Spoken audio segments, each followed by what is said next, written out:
Today is Thursday, July 30th, 2020. My name is Jeremiah Ellis, interviewing on behalf of the African American Interpretive Center of Minnesota, recording over the phone.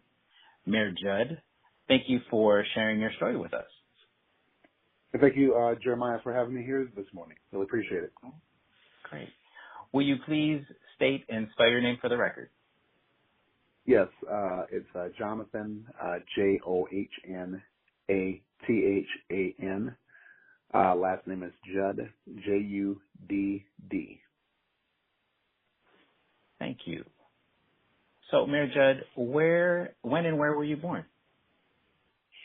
I was born on December 18th, 1972, in Raleigh, North Carolina. Thank you. And where were your parents born? My parents were born in a town right outside of Raleigh called Apex.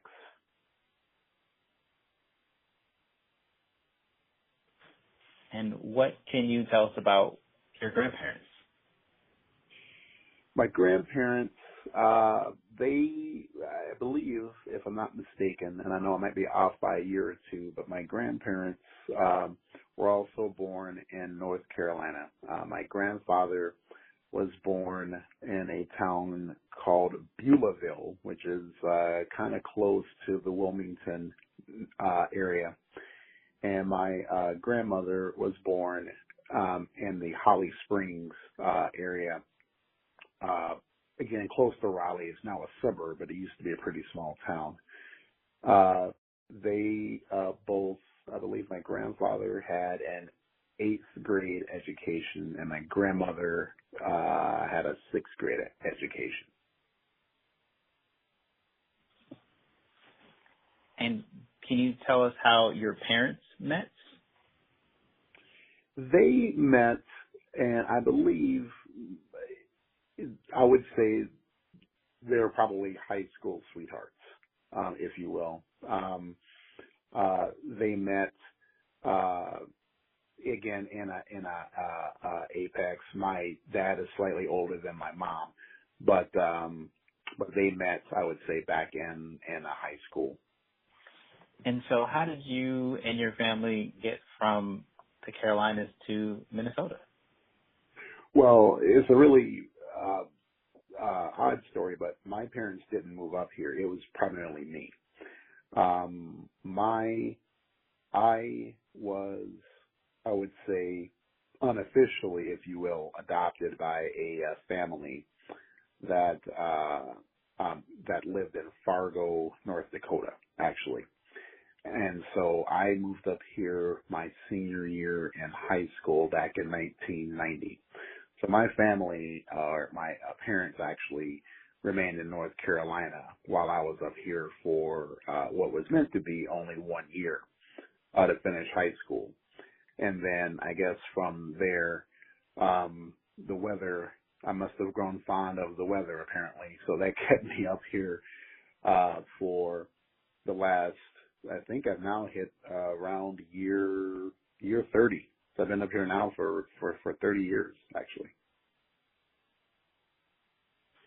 So how was it that you came to be with this family and choose to leave for your senior year? I would say it's kind of old school. I think the show is the Fresh Prince of Bel-Air kind of story, where back in high school, I wouldn't necessarily say I was going down completely the wrong path, but the elements were there for me to go down that route. And so my father and my mother were after a certain point in time, they were separated. And so my mom was raising me on her own with my stepdad. And so I had a friend of mine that I met back in the 8th grade who was in North Carolina at the time. And we just remained really, really, really close.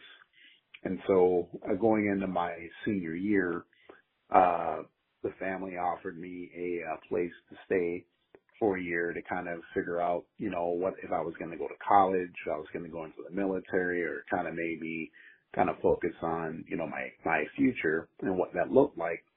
So they invited me to come up and stay with them for my senior year of high school.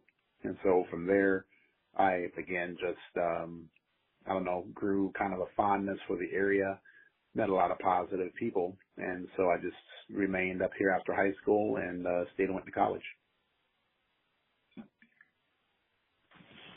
And then how did you come to move from Fargo to Moorhead? Well, again, there was I guess the short version is that after I went to college in Fargo, North Dakota State University, I attended law school up at the University of North Dakota. So I'm a first generation college graduate. And then I lived in Grand Forks, where the University of North Dakota is located, for 3 years. So I finished in 1999. From there, I clerked for a judge in Morris, Minnesota for about a year and a half. And then I moved to St. Paul for, I believe I was in St. Paul for approximately 3 years. And then after that, I took a job at Concordia College working in higher ed as the Director of Multicultural Affairs. And so that's when I moved back to Moorhead, was probably around 2002. And so I've remained in Moorhead ever since. And what helps you get settled, or who helps you get settled into the Moorhead area? Well, for the most part, I kind of did it on my own because, for the most part, my wife, she graduated from Concordia College as well, and she took a job as a school psychologist up here at the Moorhead Public School District and at the high school. So I knew a lot of people up here already that I met through high school and some folks through college and law school. So I kind of already, knew, I would say, a decent amount of people up here. So coming back wasn't really too big of a stretch for me because I knew a lot of people who I could connect with. So for the most part, it was almost like, coming back, home, if you will, after kind of a short hiatus, with work and then also with law school. And how would you characterize the Moorhead region? I would say, it's right now, the city itself is about, on or at 40 to 43,000 people. We're in probably, I would argue, the second largest metro. I think it is actually the second largest metro in the state of Minnesota. After the Twin Cities, we're at about 230,000. And I think we're a growing community, and I think we're growing in diversity.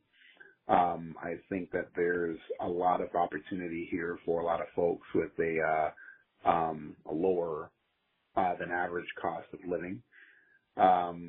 But obviously, it's a pretty homogeneous community at this point in time, with some diversity growth.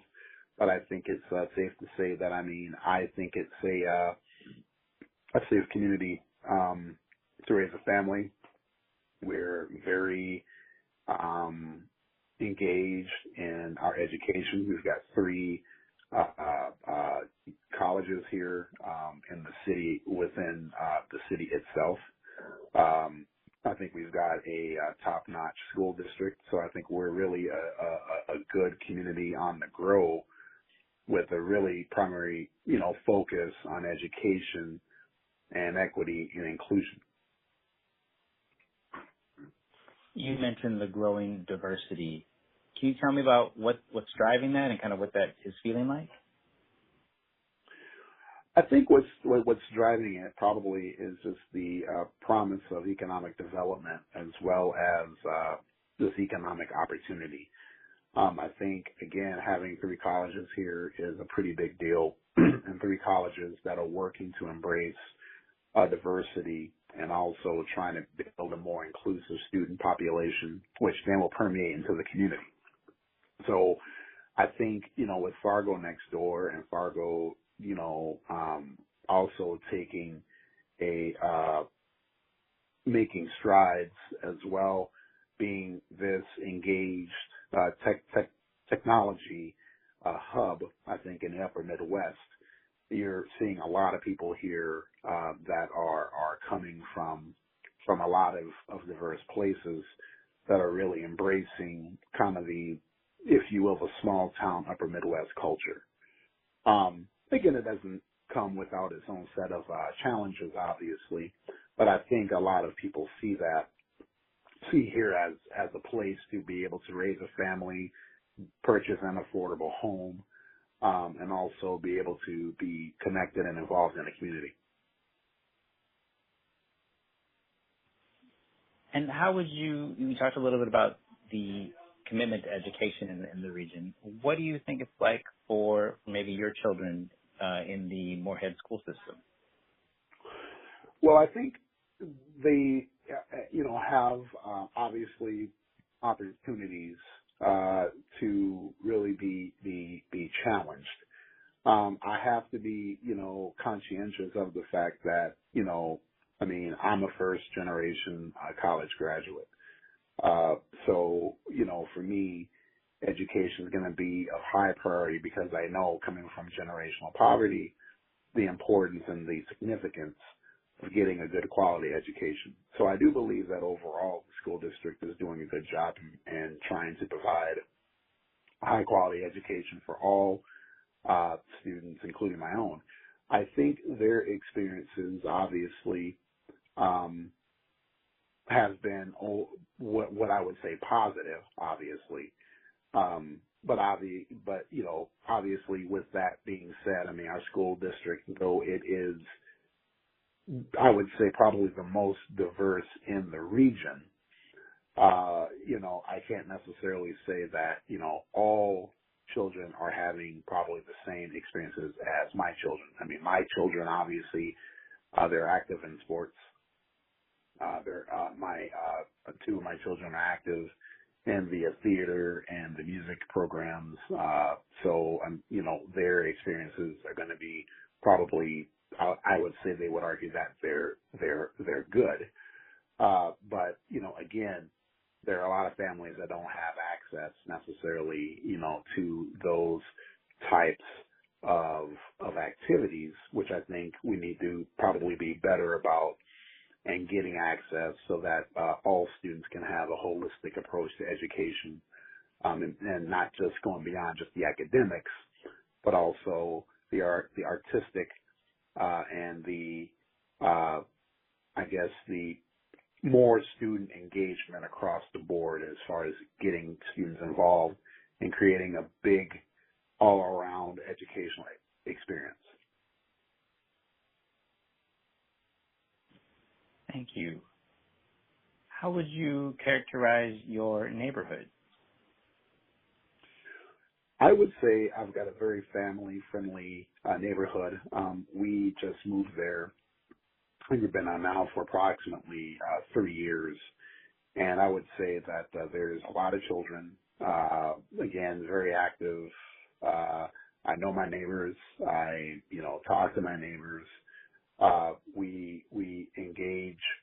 I would say frequently while the weather is warm. We probably don't see each other as much when the weather is cold, and I think that's probably typical in some areas of Minnesota. But I would say our neighborhood is pretty diverse as well. We do have a lot of connectivity with folks that come walking their pets, folks that are just out jogging, walking, and these are folks from a variety of backgrounds. So I like to probably think we're a pretty safe, family-friendly community. And in what ways have you engaged with Moorhead area businesses, churches, or community groups? Good question. I have made it a point. We are members of church in Moorhead, First Congregational, UCC, but I've made it a point to, I would say pre-COVID, attend services at as many churches as possible, because I do believe that it's important to be visible with folks, and also be able to break bread with folks from a variety of faiths and denominations. So pre-COVID, that's what I was doing. I was asked to judge a church potluck, actually. And so, by being there and having fellowship with folks, I think, that's important, but also people really appreciated, seeing, one of their, city leaders there in person and being able to, have a down-to-earth conversation. As far as business goes, I have frequently attended the Moorhead Business Association meetings. Moorhead Business Association is somewhat similar to the Chamber, but specifically the Moorhead Business Association, also known as the NBA, is kind of a piece where all Moorhead businesses are connected, and the NBA also serves as an advocate and a resource group for Moorhead businesses. So pretty much I've tried to keep, as much business as I can in Moorhead as much as possible before I cross the river. So I make it, a point to go eat out at a Moorhead establishment or be visible at a Moorhead establishment as much as possible, because I feel like even now, with the fact that we're a border city and we're connected, showing some loyalty and support to those businesses is really paramount. But also, again, like I said, besides shopping and frequenting a Moorhead business, also making a point to be visible at the Moorhead Business Association meetings on Wednesdays. So I know you're mayor now, and can you tell me about, so you talked about, engaging in community groups as kind of a community city leader. Prior to becoming the mayor, what was your path? You talked about earlier about moving back to the region, and after having clerked, what was your trajectory towards mayor and city leadership? Well, I will tell you, I wasn't planning on running for mayor at all. That's the one thing. It never really crossed my mind until I got asked many years later. But being in the multicultural affairs office at Concordia, I was not aware at the time that being involved in the community was going to lead to this, but it's almost more or less kind of I don't know if it was a premonition or it was just fortuitous timing. But I think when I moved back, I was on, I could probably tell you it had to be at least, I'm not sure, 8 or 9 nonprofit boards that I was on, that I had served on. Pretty much I was doing a lot of external involvement in the community, not only being on boards, but coaching, football, baseball, you name it. I mean, before my wife and I had children, I was all over the place, and really honing my skills as far as being able to communicate, honing my skills as far as being able to understand finances, budgeting, you name it. I mean, being again an active member in the nonprofit sector, and also being on campus, being connected to higher ed, being an attorney. I was a public defender for a large number of years in my career. I prosecuted. So, I mean, really, I was really becoming more and more visible in the community through a multitude of realms where I was building relationships and making sure I connected with people. So a lot of that really is something that really paved the way for me to be successful in my run as mayor many years later. I just was not aware that being involved and being that active was going to lead to that point. And so why was it important for you to engage in the Moorhead community? Well, primarily it's something that pretty much is in my DNA because my grandparents stressed that they're actively involved in the church. And so they were actively involved in trying to make their community better. So, I mean, for one, it's been in my DNA even if I wasn't mayor. But also, I think it was important as well in my role because I knew that obviously in Moorhead at the time, we didn't have a lot of diversity back at that time. We were still growing in diversity. But I think it was important, not from a moral aspect, but also it was just a part of the obligation I feel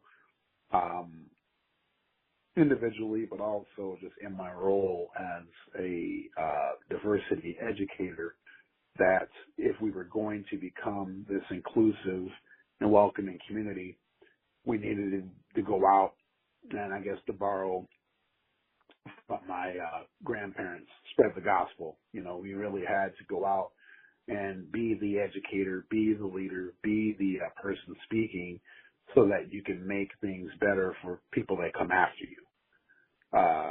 So that's why I really felt that it was important, because if the kids were going to stay here, or if there are other people who are moving in that wanted to, you know, have the opportunity to own a home, raise a family, and be a professional, I had to be that example to go out and educate people and also embrace the community that was also embracing me.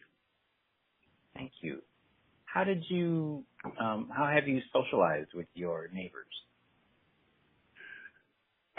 Really just going out to dinner, you know, just like everybody else, you know. I mean, we step outside of the morning yard, we take a chance to, you know, say hello to people. Having kids that are active in all seasons through sports and activities.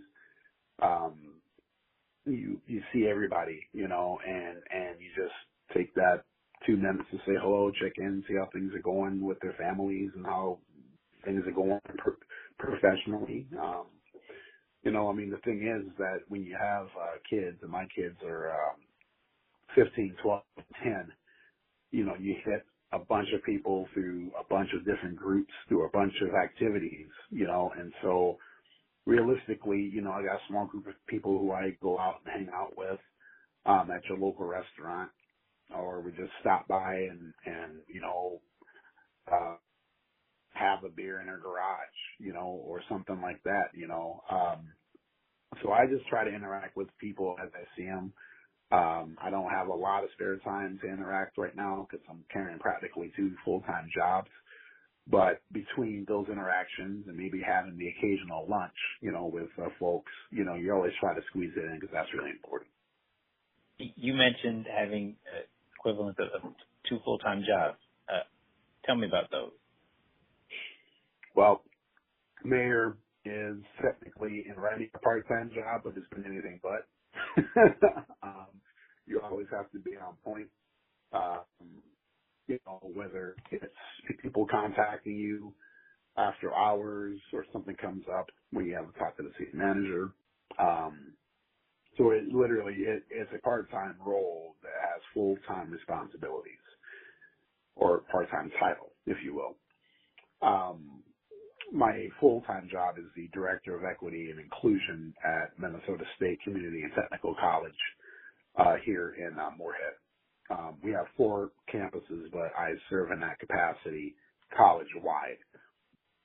So a lot of the 2 jobs really mesh right now because obviously as we're growing as a college, the equity and inclusion piece regarding workforce development, higher ed has to be a part of that, obviously, of that conversation.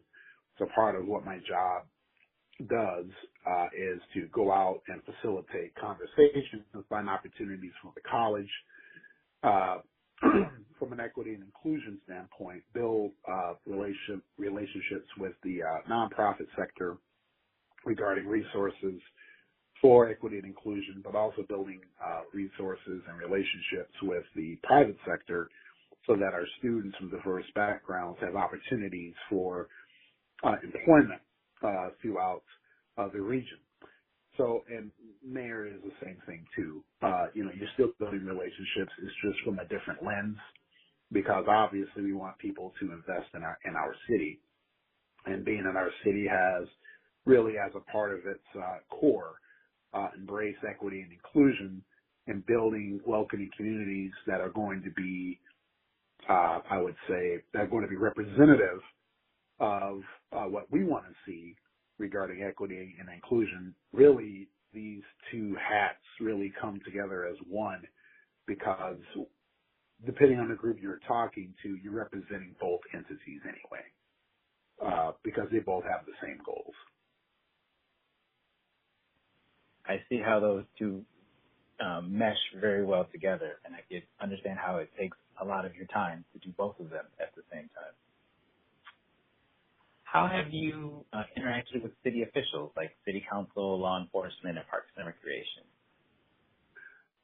Very well, actually. A lot of these folks, I can't speak for council, but I can speak for, at least with some of the city staff I've known for a number of years, even before I became mayor. I've known Chief Shannon Monroe I've known him even when I was a public defender and a prosecutor many years, over a decade. So we have a really good relationship, and we're able to really speak candidly, especially in light of all the events that have been taking place across the country. But no, I have a pretty good relationship. I would say an excellent relationship with city staff, because first and foremost, I don't meddle. I'm not a micromanager by any means. They're experts in their field. They run the day-to-day operations of the city, and they do a great job doing that. My role really as mayor, as I see it, is to take the individual personalities that we have on council and make sure that we're one voice for the vision of our city and what we want to see. And also keeping my eyes on the more holistic, view of how we create and define policy, not only from an equity and inclusion standpoint, but also from the framework of that when we're looking at a lens, we're not governing for today, we're also governing for tomorrow. And we want to be sure that we have a foundation to build upon so that people after us can understand and see why or how we made the decisions that we made, so that you can take it and then move it to that next level, what that vision looks like 10 to 20 years down the road. So it's one of those things where, we have a great team here, and my goal is to lead by example and to lead with humility.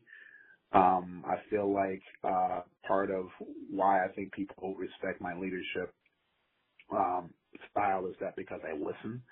I'm not afraid to admit if I'm wrong, and I'm more than willing to be told if I'm going down the wrong path, or if there's a better route to go, a more efficient way to do things. Because I think if you're looking at the betterment of the city as a whole, it is something that's bigger than me individually. So it's one of those roles that I think people, have embraced as far as how I'm doing things, because I think this is probably the more effective way in order to get the change you want to see in your community. What can you tell me about what is Black life like in Moorhead? It's an interesting question, because, it's going to vary, depending on, who you talk to. Because my my reality might be different than another, black person's life in Moorhead because again, I've been here for a while. I've got roots here, and so I can say, from my standpoint as a black man living in Moorhead, my experience has been a positive one. I mean, it doesn't come without challenges.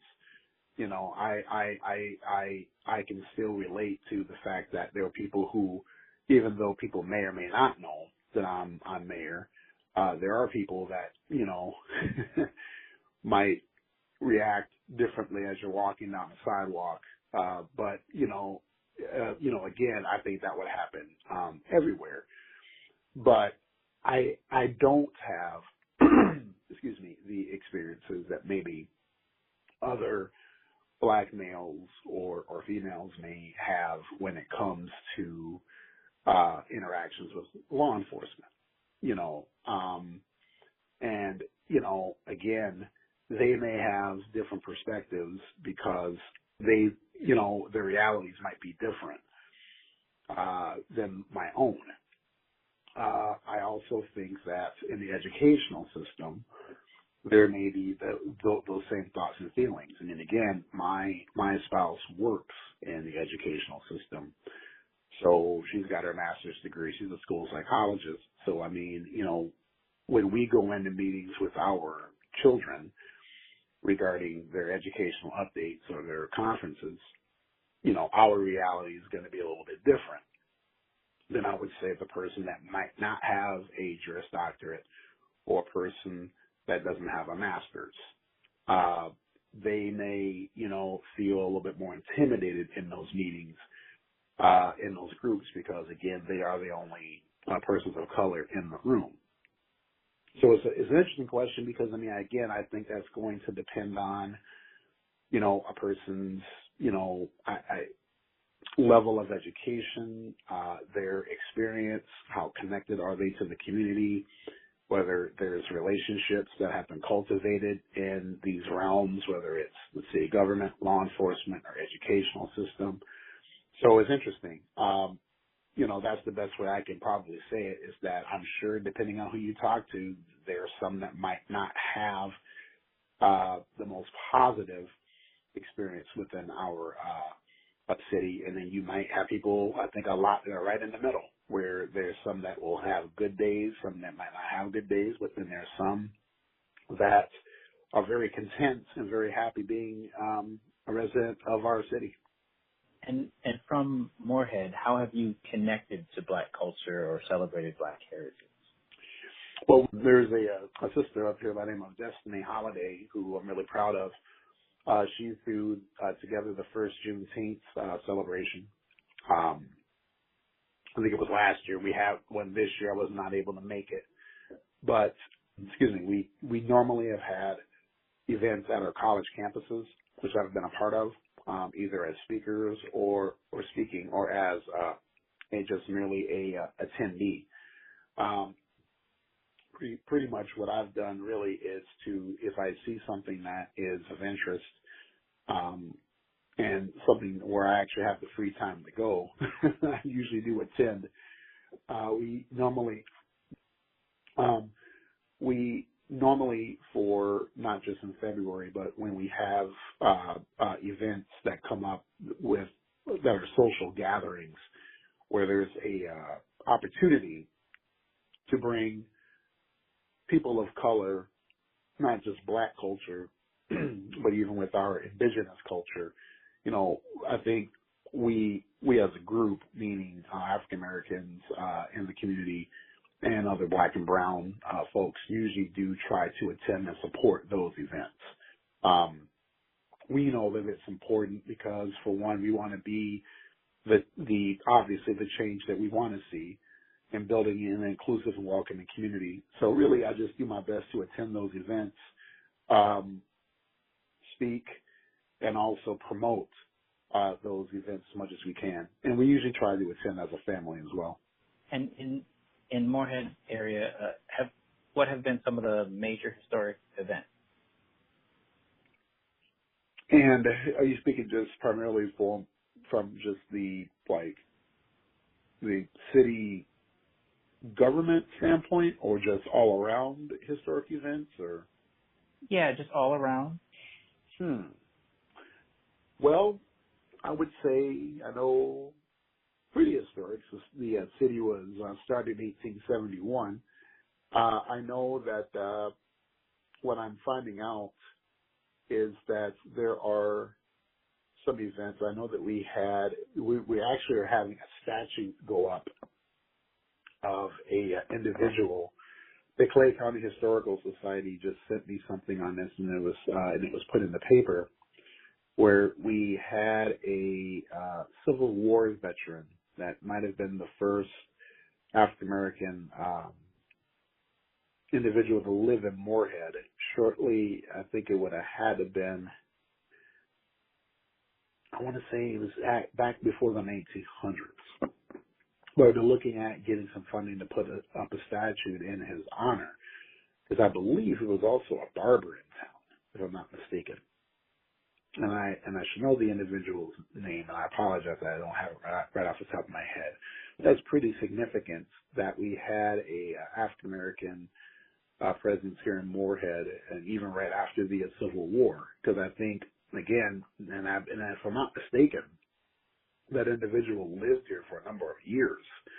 I think that's important to show that even back then, Moorhead had its roots in really having a community that was welcoming, because there was a person that came this far north and felt that it was a safe community to live in.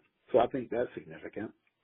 I would also probably say one thing that might have been significant, but not necessarily the most positive, was we had riots here.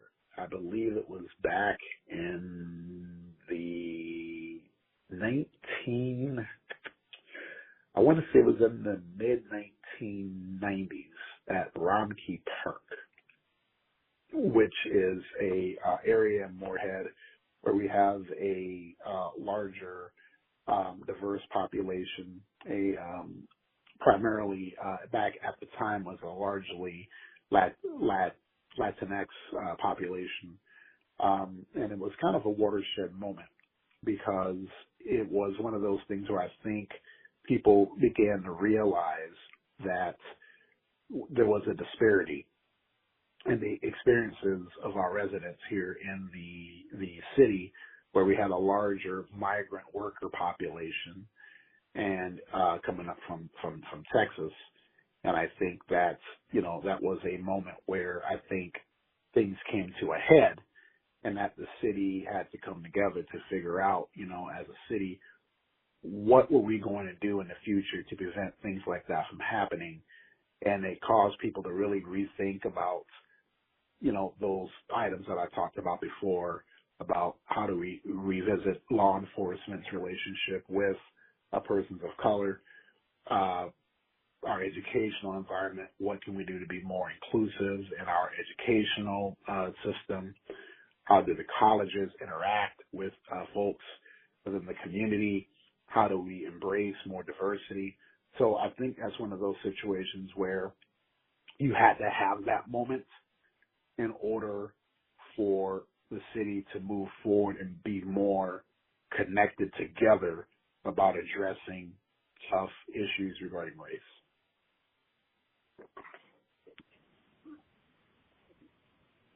That's intriguing.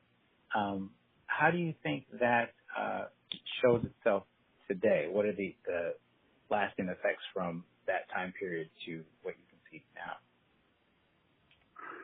Well, I think the lasting effects are that, as much like if you look at communities throughout our history and the struggle, and I think you had to have that moment in order to get people together to have the conversation,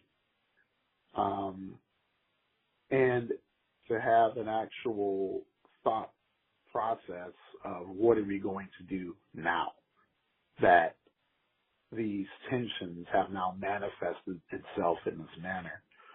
I think what the lasting effects are is that we still have a way to go, obviously, to be connected as a community, because, I mean, we're not, obviously, again, like most communities, perfect. But I think what you are seeing now, especially in light of all the things that are taking place now, is you're seeing a resurgence in people wanting to have the conversation and being a little more comfortable having the conversation. The thing about with Moorhead is that we're a larger community. I mean, when you're talking about 40,000 people, but we're still small enough to where you know somebody who knows somebody who knows someone, where you can still relationship build and have candid conversations about what we think the dynamics are in our community and how we can do better. There's one other thing I probably would mention from a historical significance, I think, is Concordia College they had an issue with students, I think, over there. It was primarily black students that had either a strike or a walkout. I don't remember. I know that this was addressed in a book written by a local historian named Carol Englehart, and he talked about that. And even with, Concordia College back in the 70s, I think is when this took place, late 70s, where the Lutheran College brought in a lot of African American or black students, and then the black students were feeling like their experiences were different than everyone else. So again, this is how it manifested itself. And some people would look back and say, well, this wasn't really the best, light, that shined upon the city or the campus. But I would argue differently. I mean, again, you have to have the struggle so you can grow. Sometimes you really need to have these things. And these weren't things that were large, I guess, at least the Concordia matter. The Romkey Park matter was kind of a big deal. And people still talk about that. But I think what comes out of that is we had an initiative in higher ed that I was a part of when I was at Concordia called Training Our Campuses Against Racism. That was one initiative that talked about the anti-racism movement. And we had 3 college campuses coming together to talk about how we can infuse anti-racism theories and practices into our curriculum, into our hiring processes, into our community. So again, yes, it wasn't the best light of our city to have this issue manifest itself, but on the flip side, we did get an anti-racism initiative that got people to start talking about race and socioeconomic disparities. And even now, what we have going on is kind of a continuation or a resurgence, if you will, of that conversation, hopefully move our city forward. So I would see the history as a struggle, as a mode for moving us forward and progressing in this conversation as a city. And for you, how has living in Moorhead impacted you and your family's ability to access employment opportunities? And you're speaking just me specifically?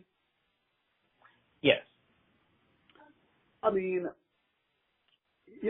I think it's been a help because I think a lot, for me, just being that I've been actively involved in a lot of things, it breeds more familiarity and people know my work ethic. From my own experience, I haven't, had a lot of concerns about that. As far as the employment, one of my mentors, Joe Parisi, is an individual who helped me get my first job at the public defender's office. But having known Joe and another individual I consider a mentor is Bruce Ringstrom. He used to manage the public defender office in Moorhead, but he now lives in Detroit Lakes. I was an intern for the public defender office back in 1998, I believe. And again, they thought that highly of me to give me my job after I left Concordia as a public defender. So, you know, I think being here and building relationships, and again, it'll always come back to that, has allowed me to get a lot of opportunities that I would not have been able to have had I not, you know, worked in the community, built relationships, and you know, really been just blessed with people who see bigger things in me than I saw in myself. And how did you first meet these two mentors of yours? How did they do it? No, I'm sorry. How did you get to know them, or how did you meet them? Oh, just primarily just through law school. You know, I've got a number of folks that I would consider unofficial mentors, but those two individuals were strictly out of an internship that I had when I was at the University of North Dakota through the Minnesota Board of Public Defense office. So those folks were just essential to get to really come back a number of years later and be able to work there.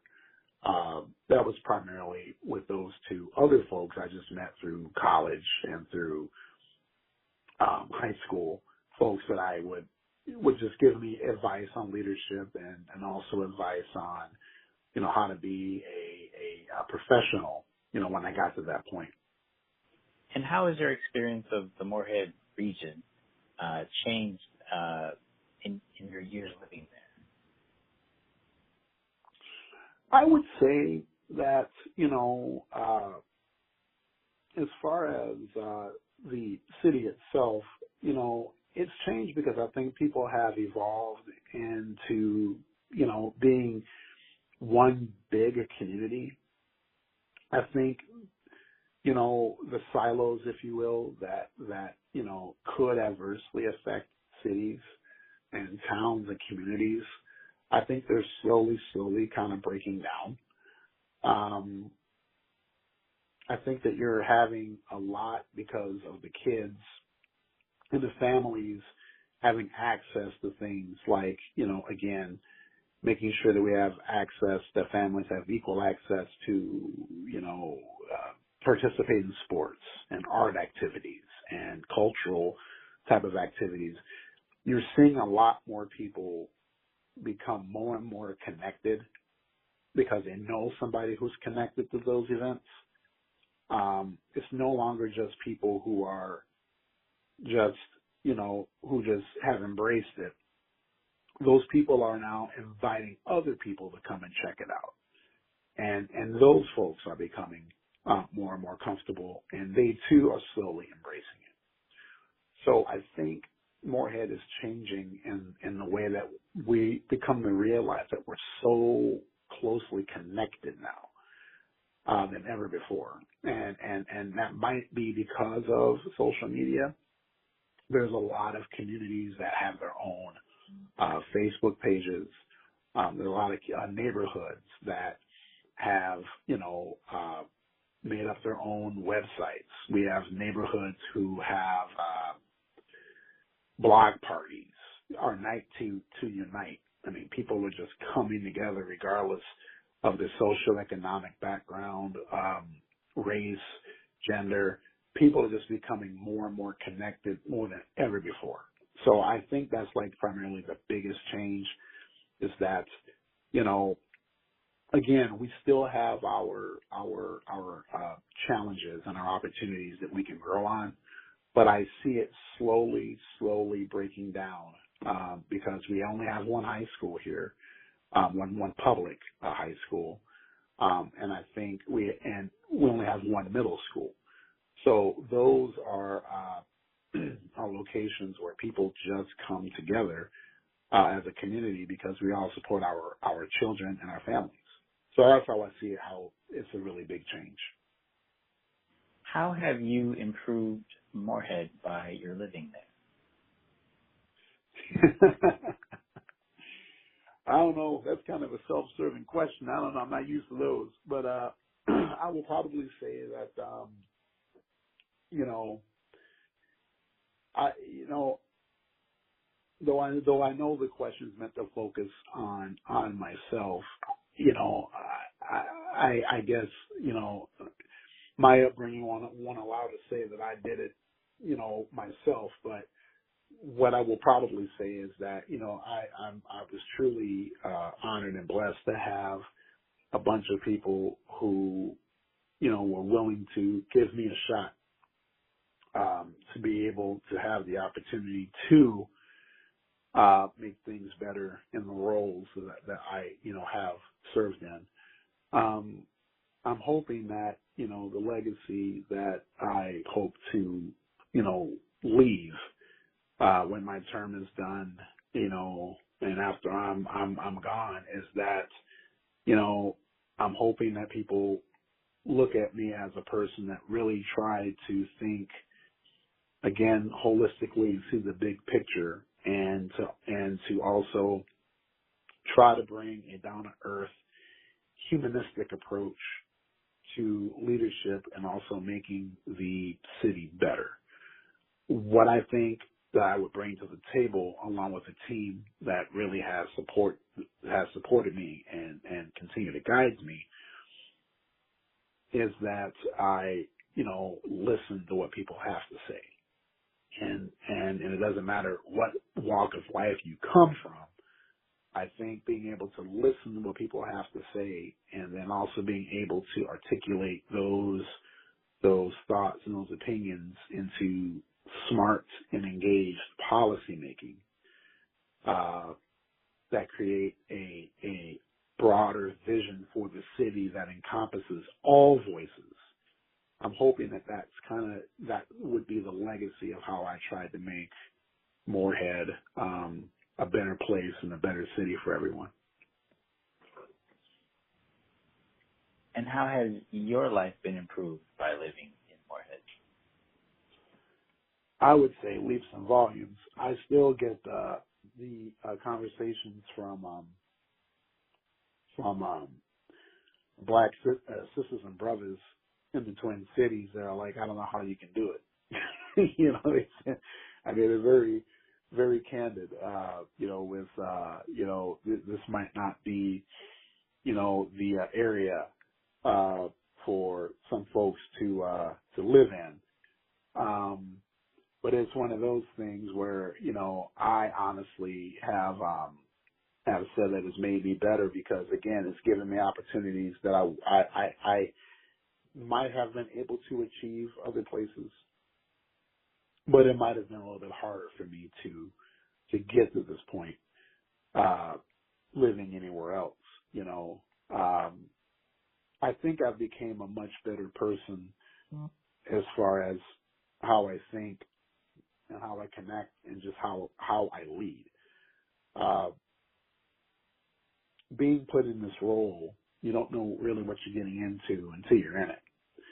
But I can tell you, you know, that I've definitely grown as a person over the last 2.5 years. And that's just being as real as I can be. I think I'm still working on, you know, a lot of aspects about leading in during a pandemic and during a time where our country is torn, divided, you know, among, you know, the race conversations and the socioeconomic inequality conversations. But I think as I'm looking at trying to bring folks together, that is the biggest challenge. But I think I'm seeing a lot of growth in being able to connect with people, communicate and listen to people, and really try to walk that line to be representative of everybody and balancing everyone's opinions to the best that I can. These next two questions are kind of already hinted at, but kind of speak to this moment that we're in 2020. What has been your response to the current health pandemic? My response really has really to be an advocate for making sure that we are addressing these concerns in a equitable and inclusive manner. I currently serve on a couple of task forces in the region, and I serve on a committee with Essentia regarding respirators and how they will be provided to folks should it get to that point. Really, my response has been to step up and make sure that people are educated about testing.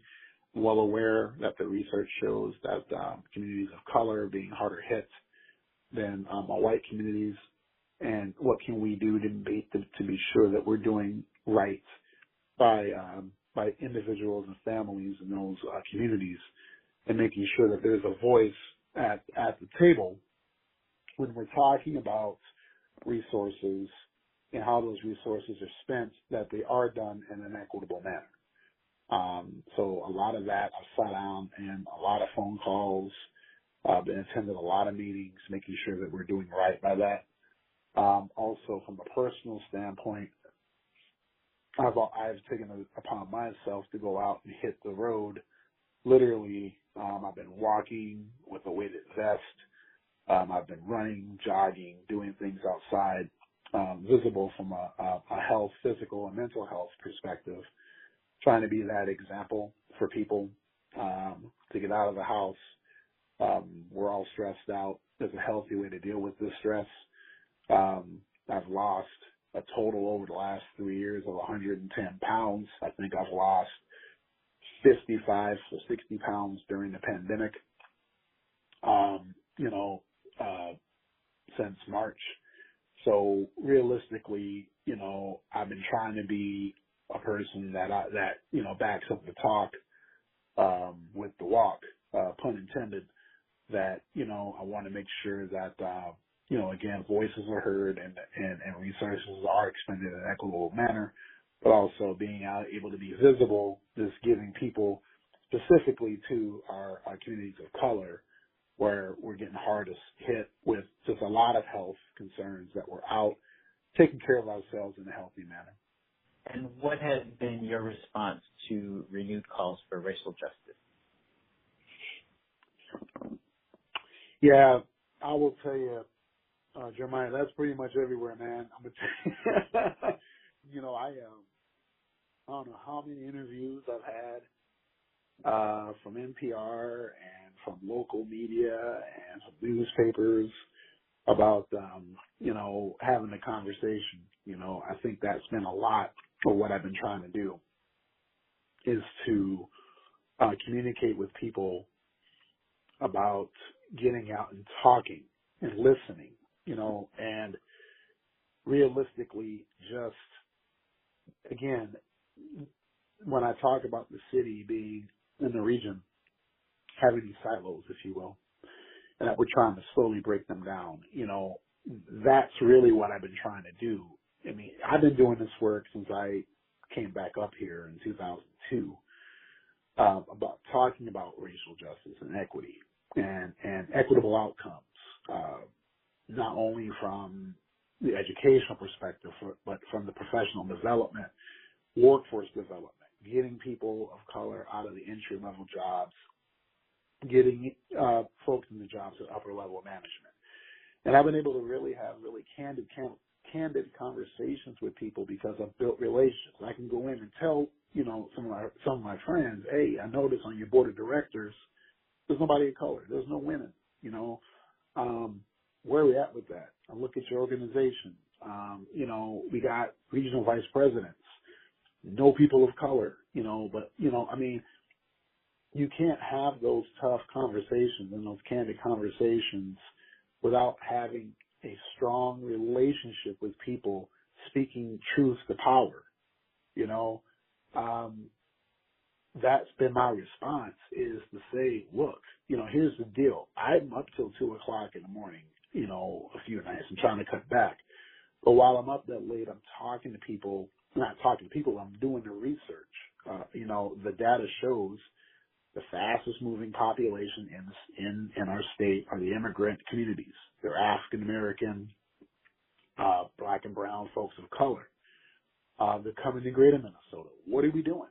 What are we doing? You know, are we building relationships within the communities that exist in these cities? And what does that look like? Are you prepared to have an onslaught of entrepreneurs of color coming to your town that want to open up a business, that are looking for clients? Are you prepared for that? Do you have an inclusive community ready? I can have conversations with these mayors, with city council members, with the chambers of commerce, and talk about the fact that if you don't build a welcoming community here, you're losing out. You're losing out from a cultural aspect. You're losing out from the economic development aspect. The data shows the population of Minnesota is getting older, and primarily there's an exodus of our younger white population. They're going elsewhere to live and work. Are you prepared for the changing demographics within your communities? If you're not, I'll put on my mayor hat and my director of equity and inclusion hat. At least with the 4 campuses that we serve, how can this college help you on this journey? And again, this goes back to my theory about governing not only for now, but for 10 to 20 years down the road. I'm challenging people from an equity and inclusion standpoint. What will your community look like 10 and 20 years down the road when you're no longer governing? And so the racial equity conversation has to be at the priority. So that's what I'm really trying to do when I wear both of these hats, is just to educate people, build relationships, and have those candid conversations to get people to challenge their ways of thinking. Thank you. Is there anything that I failed to ask or parts of your story that you wanted to make sure are included? Yeah, speaking again, very, candidly, my upbringing is probably a little bit different than a lot of people because, I guess my father was not in the picture for a substantial part of my life. So my mother, actually my grandparents raised me till I was approximately maybe 10 or 11 years old. So they have had probably the most major influence on my life. And when I was living with my mother, it was primarily she was doing it on her own as a single parent until she married my stepfather years down the road. So, I really want people to know that, my upbringing was maybe a little different than some, but, and it had its own challenges, with, myself trying to find myself and who I am, and really knowing what I wanted to be and what I didn't want to be. And so, I think the only thing I would probably just add to that, and why I'm bringing that up, is because for people who, listen to this, that, you can't let your past completely dictate what your future is going to be. The one thing I did not anticipate is ever leading a city. and honestly, where and how I grew up, because I am a product of generational poverty, I most certainly didn't think I was going to be living this long, to be 48. But, I'm here, and, again, being here is truly a blessing within itself. But I think with the legacy that I would like to lead is to really make sure that I'm paving the way for people who choose to live in greater Minnesota or in the state of Minnesota, to give them the thought that, no matter where you came from, if you get actively involved in your community and you accept your community and you build those relationships where your community will also accept you, it will pay off in mega rewards in the future, whether it's through leadership positions, whether it's through positions that you can build in your city from a professional development standpoint. You know, I know that there are great and good people out in greater Minnesota and in the state of Minnesota, but I think we have to build those relationships where we can make sure that they feel comfortable being nudged to change their way of thinking as they look at racial equity. I think there's well-intentioned people. We just need to be able to have more people like us, you included, Jeremiah too, be able to continue to tell these stories that resonate with people so we can get to the Minnesota that I think we really know we can be. Well, thank you very, very much, Mayor Judd. I really do appreciate it. And hey, well, thank you again. I'm really honored to be asked to participate in this.